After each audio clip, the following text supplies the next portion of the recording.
আসসালামু আলাইকুম, welcome back to my channel. Khichdi এটা আমাদের সকলের খুব পছন্দের মজাদার একটি খাবার। আর এটা খেতে বিশেষ কোনো ওকেশনের প্রয়োজন হয় না, অল্প কিছু উপকরণ দিয়েই বাসায় ঝটপট তৈরি করে নেওয়া যায়। তাই আমি চেষ্টা করছি অল্প সময়ে সহজ একটি খিচুড়ি রান্না করতে। খিচুড়িটা আমি মুগ ডাল দিয়ে রান্না করব। নিয়ে নিচ্ছি হাফ কাপ মুগ ডাল। ডালটা আমি ব্রাউন কালার করে ভেজে নিব। মুগ ডাল দিয়েই যে খিচুড়ি রান্না করতে হবে সেটা কিন্তু না, আপনাদের হাতের কাছে যে ডাল থাকে সে ডাল দিয়েই কিন্তু খিচুড়ি রান্না করা যায়।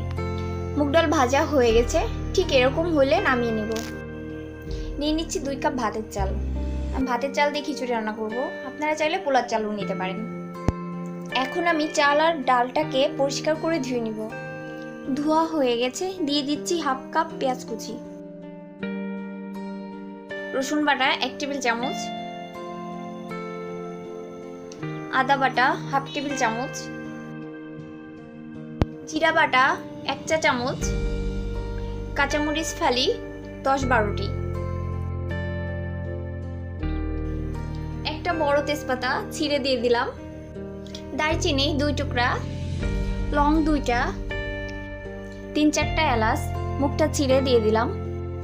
দিচ্ছি হাফ চা চামচ আস্ত জিরা, হাফ চা চামচ হলুদের গুঁড়া, দিয়ে দিচ্ছি 1 চিমটি ধনিয়া গুঁড়া, তেল 1/4 কাপ, আর লবণ দিয়ে দিচ্ছি 1 টেবিল চামচ। এখন আমি মাখিয়ে নেব।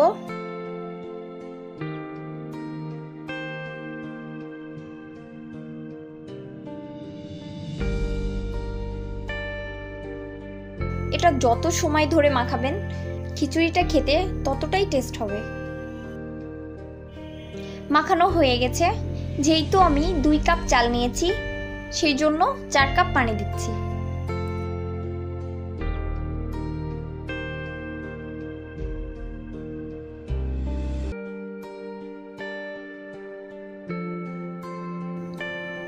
এখন আমি ঢাকনাটা দিয়ে চুলাটা জ্বালিয়ে দিব।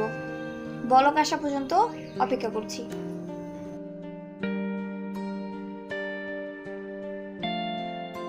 ঠিক এই পর্যায়ে এসে লবণটা চেখে নিব।